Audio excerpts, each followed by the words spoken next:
Ancient tales of love and grace, where lost are found and hearts embrace. A king erased a debt unpaid, the heaviest burden gently laid, but shadows fall on mercy's page. Though his boundless debt was washed away, he would not let his brother small tithe fade. So the king's own ledger called him to repay a price no earthly coin could ever have paid. This is the parables of Jesus. Picture parables, the debtor.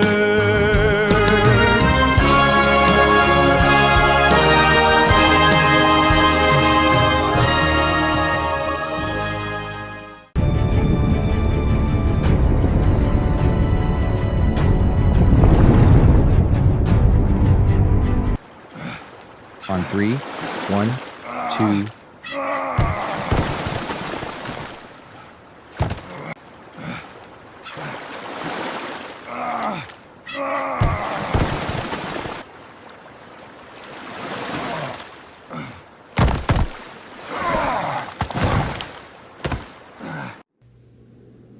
Ha! Look at that! The brothers won't go hungry tonight. This is enough to feed the whole camp and still have a surplus for the market. The Lord knew we were running low. Let's get these back before the sun spoils them. Hold, fisherman. That's a heavy scent you're trailing. I think the garrison could use a change of diet. We'll take those... You will take nothing. This catch is for our friends. I have already paid the harbor tax. This belongs to my house. I don't care about your friends. Your house. Aha! You're one of the Galileans' followers, aren't you? Your teacher, he's been bringing a lot of trouble to us. The Sanhedrin's been complaining about him day and night. They say he talks about a kingdom. Caesar doesn't like competition, fishermen. It's already been talked about. Someday and soon, we are going to have to take action against him. And then... You will not do anything to him. You hear me nothing. If you even see him, I will. Is that a threat? You can't even protect your dinner, let alone a miracle worker.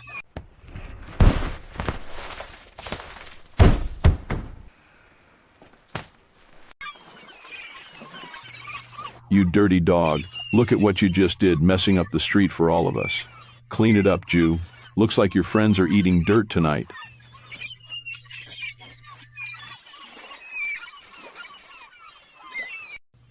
Simon, let me help you. We can still save some of the... No, I got it. Leave it. I am going to kill them. Simon, don't say that. Don't speak such things. I mean it, Andrew. Did you hear them? They're plotting to kill him. If they even touch a hair on his head, I will find them. And they'll learn what happens when the tide finally turns. I'll make sure they regret ever breathing the air of Galilee. They won't even see what's coming for them.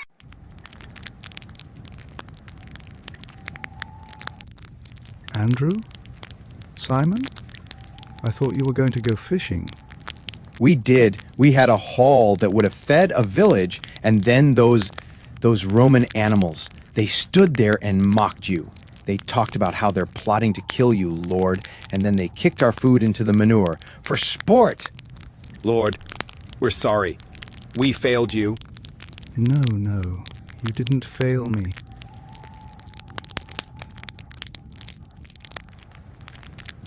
Simon, look at me.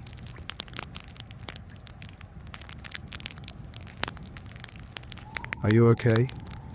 No, I am not okay. Lord, can I talk to you now, by the fire? Of course, Simon.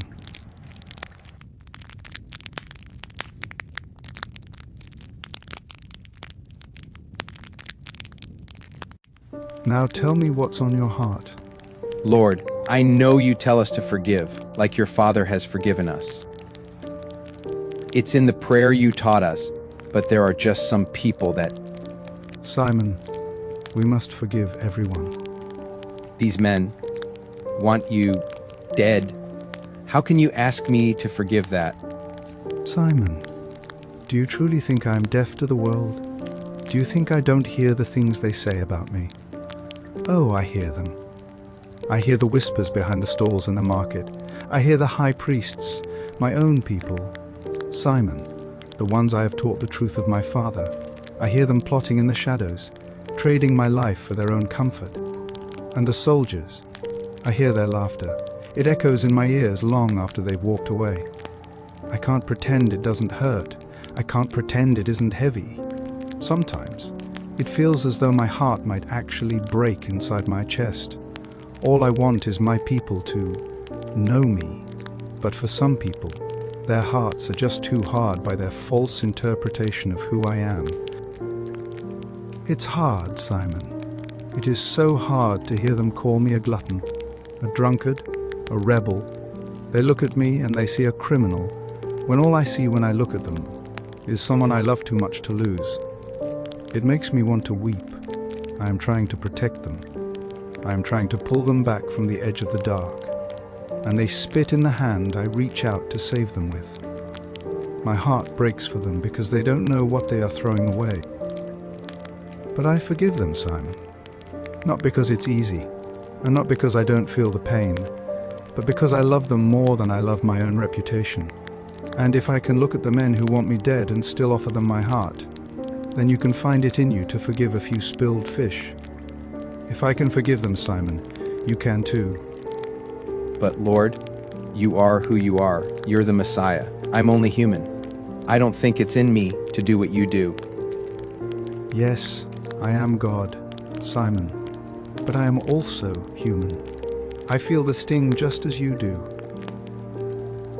Look, Lord, I don't know if I can. I've reached the point where I just can't forgive them anymore. How many times should I have to? 7 times? Why do you say 7 times?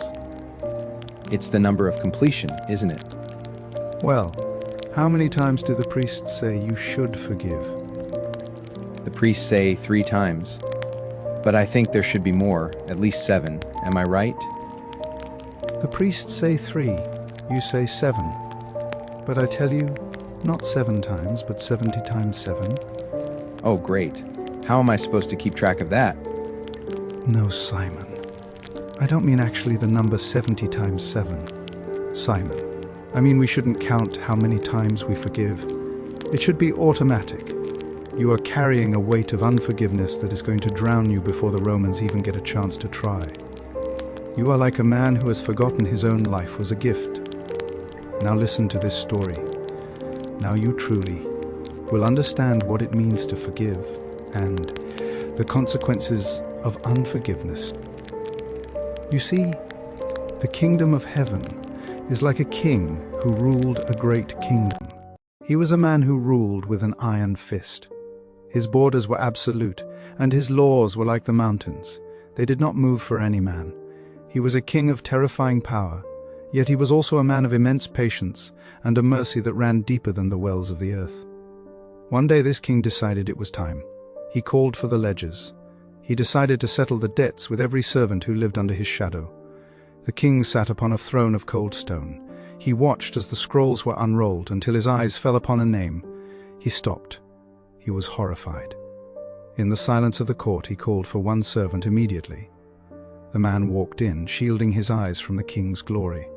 The king looked at him from the heights of his throne and asked, "Do you know why you are here?" The servant looked around, confused. He gave a small shrug and said, "No, my lord." The king didn't answer. He stood up, and when the king stands, the room stops. Breathing. He ordered the great ledger to be brought forward right to the man's face. "Read it," the king commanded. The servant's voice trembled as he read his own name. Then he read the number, 10,000 bags of gold. The man went pale. He stumbled back as if he had been struck. "My lord, I am sorry," he stammered, "but I cannot pay that off. I cannot pay that off. It's impossible. I don't have it." The king's face darkened. The iron in his fist tightened. "When I loaned you this wealth, the king said, his voice echoing off the walls. "We agreed on a punishment if you did not pay on time. You signed the covenant. You knew the price of failure." The king turned to another servant standing nearby and ordered him to read the punishment aloud. And this servant, he was cruel. He wanted the man to feel the weight of his doom. He stepped forward and did an impression of the man, mocking his voice, reading the contract back to him. "If I am late in paying it back, my wife, and my children, and all that I own shall be sold into the pits. I shall go to prison and remain in the dark until every single coin is returned." The guards moved in. Their armor clanked like a funeral bell. They grabbed the servant's arms, and the reality hit him. The loss of his home, the sight of his wife in chains, the sound of his children being sold to strangers. The man collapsed. He fell so hard his face hit the stone. He was weeping, the sweat pouring off his skin, soaking the dust. He crawled, clutching at the king's hem, gasping through his tears. "Master, I am so sorry. Please, I beg you, don't send me to the prison. Please be patient with me, and I will pay you all. Don't throw me into the dark. I will try my best. I will work every hour. I will find a way to pay you back. Just please, do not sell my children. Do not take my wife. Do not destroy everything I know." The king stood over the man, watching him shiver in the dust. The court was silent, waiting for the word that would tear a family apart. But as the king looked down, he didn't see a debtor anymore. He saw the desperation in the man's eyes, a raw, naked grief that reached into the king's own soul. And then, something happened that the guards had never seen in all their years of service. "The king!" He began to tear up. He reached up with a steady hand and wiped the moisture from his eyes, as if ashamed of his own heart. He looked at the soldiers, the ones holding the man's arms, and he signaled them to go away. He waved them back into the shadows.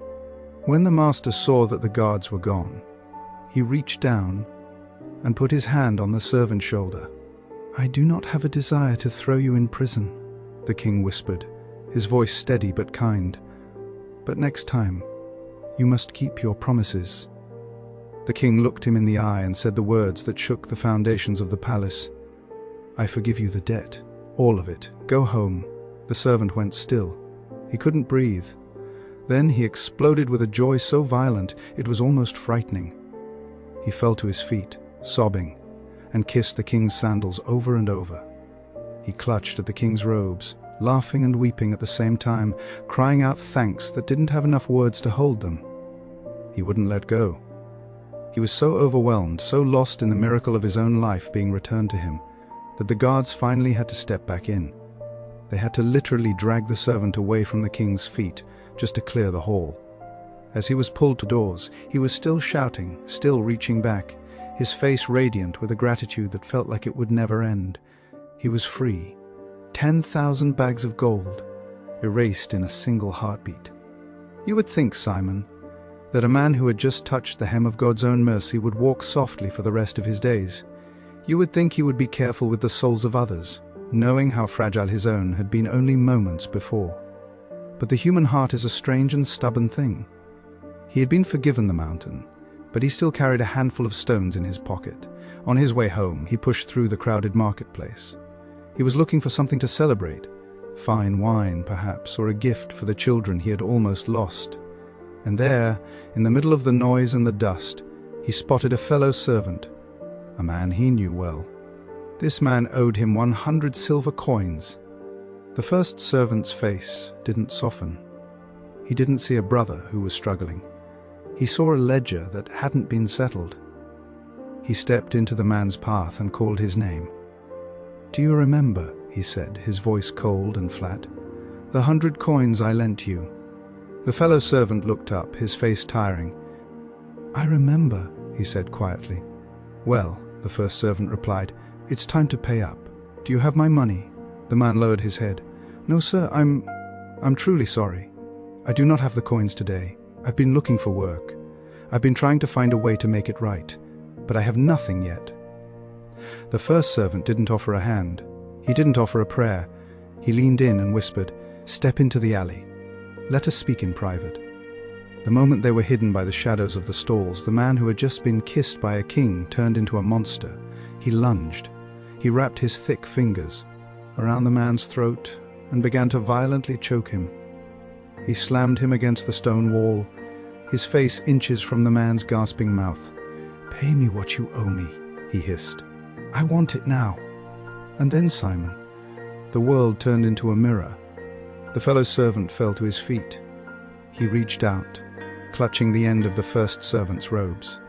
The exact same gesture, the exact same frantic grip that had just saved the first man from the pits. He wept. He begged. He used the very same words. "Be patient with me.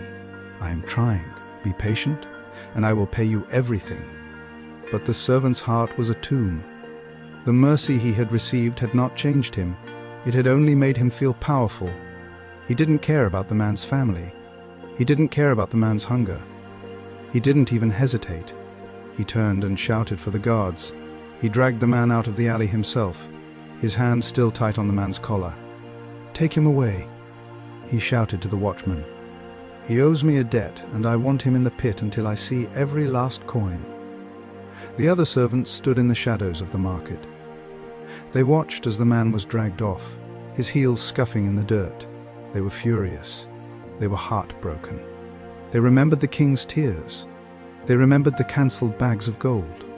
Without a word, they turned away from the market. They didn't go to their homes. They went straight back to the palace, to the king, to tell him that the mercy he had planted had grown into a harvest of thorns. The news reached the king's ear, and for the first time, the king was truly done with patience. The king sat on his throne, but he was no longer weeping. He was as still as a statue carved from mountain rock. When the servant was brought back in, the hall was so quiet you could hear the breath whistling in the man's lungs. He walked in with a look of confusion, perhaps even annoyance, as if his day had been interrupted. The king let him stand there. 1 minute. 2. The silence stretched until it became a weight, pressing the air out of the room. Finally, the king leaned forward. "You wicked servant," the king said. His voice wasn't a shout. It was a low vibration that made the glass in the room tremble. "Do you remember the dust on your face? Do you remember the sweat on your brow when you crawled to my feet and begged me not to destroy your life?" The servant didn't answer. He couldn't. His throat had gone dry. "I cancelled 10,000 bags of gold," the king continued, his eyes burning into the man's soul. "I took the loss. I allowed my treasury to be emptied so that your children could sleep in their own beds. I gave you a world you didn't earn, simply because you asked for it." The king stood up, and the shadows on the wall seemed to grow with him. He stepped down the stairs one by one until he was standing inches from the man's face. He didn't touch him this time. He just looked at him. "Should you not have had mercy on your fellow servant?" the king asked. "Just as I had mercy on you? Was his life not worth a single bag of silver when your life was worth a kingdom?" The servant opened his mouth to lie, to make an excuse about the law or his rights. But the king held up a hand. The time for talk was over. The king looked at the guards, the same guards who had dragged the man away in joy only hours before. "You chose the law of the ledger," the king said, his voice as cold as a winter grave. "And so, by that ledger you shall be judged. Take him, hand him over to the tormentors. Do not sell his family, they do not deserve his fate. But let him stay in the dark. Let him stay in the iron and the shadow until he pays back every single one of the 10,000 bags of gold." The man screamed then. He realized the math. He realized that until he pays it back meant he was never coming out. He was dragged out of the light, his fingernails clawing at the stone floor, leaving marks in the dust that would stay there for 100 years. He had walked away from the king's heart, and so he walked into the king's justice. And in that place there is no sleep. He had the key to the kingdom in his hand, Simon, and he threw it away for a handful of silver. "Simon, that is what my Father in heaven will do to anyone, even you, who doesn't forgive their brother or sister from their heart." No, I don't accept it. Rabbi, you tell these stories about kings and gold, but we are in the dirt. Those men today, they didn't just kick fish. They promised to end your life. If I forgive them, I am a coward. If I forgive them, I am letting them win. Simon, please, sit down. I won't sit down. You're asking me to turn into a doormat for the Romans. My heart is full of fire for you, and you're telling me to douse it with mercy? It's not right. It's not justice. That servant in your story, maybe he was right to be angry. Maybe he was just tired of being stepped on. You talk of justice, Simon. You want to speak of what is right. Then let me speak of you. Forget the Romans. Forget the soldiers. Look at me. I am looking at you. All I want is that I'm trying to protect you. I want you safe. Please, tell me, Simon, how many times have you been forgiven? Lord, please. Think back. Think of every lie. Think of every time you let your temper hurt someone innocent. Think of every dark thought you've hidden from Andrew and your wife. Think of all the times you've stood before God with a debt you couldn't pay, a debt of pride, a debt of hate. How many times has my father looked at your mess and said, "Go, I forgive it all"? Lord, I don't know. I don't remember most of them. 10,000 bags of gold, Simon. That is what was erased for you. And yet here you are, standing in the middle of our camp, reaching out to choke a Roman soldier for 100 coins of fish. And you want me to justify it. You think your loyalty to me justifies your hatred. You think I want a protector who has a heart made of stone. You claim to be a fisher of men, yet you would rather see them drown in their own blood than see them standing in my grace. If you do not learn to love your enemy Simon, then you have learned nothing from me, for you were once my enemy too. But your life is everything. If I let them sharpen their swords while I sit here forgiving, what happens when they finally come for you? I can't just stand by and watch them extinguish the light of the world because I was too busy being merciful. I have to keep you alive, Rabbi. I have to. You worry about my life, but you do not see that a time is coming where I must be handed over. I will look into the eyes of men much worse than these soldiers. I will feel the wood against my back and the iron in my skin. And even then, Simon, when the sky goes dark and the breath leaves my lungs, I will not be calling for fire to consume them. I will be calling for their names to be blotted out of the ledger of debt. If I can prepare to do that, how can you cling to your anger over a ruined catch of fish? What do you mean, don't worry? If I don't worry, who will? You're so focused on the kingdom that you're going to let them kill you in this one. You need me to be the one who watches the road. You need me to keep the sword sharp. If I'm not here to stop them, your mission ends in a ditch. Simon, listen to me very carefully. If you don't forgive these people, I cannot forgive you. All the forgiveness that you have received, the mountain of debt I have already wiped clean for you, will be for nothing. If you don't forgive these people, there is no more forgiveness for you.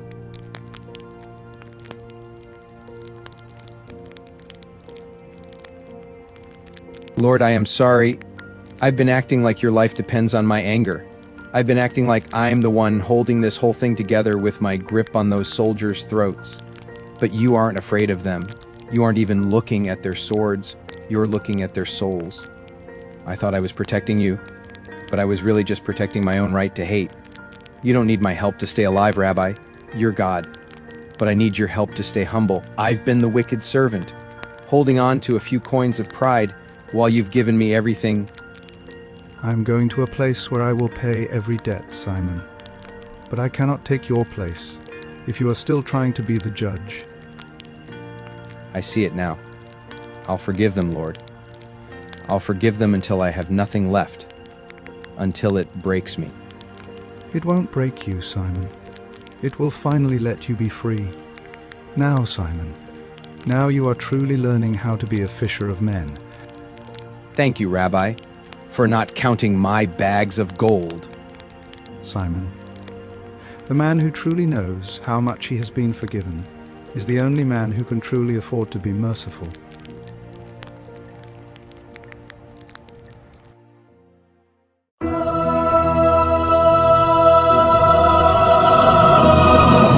In ancient Ancient tales of love and grace, where lost are found and hearts embrace.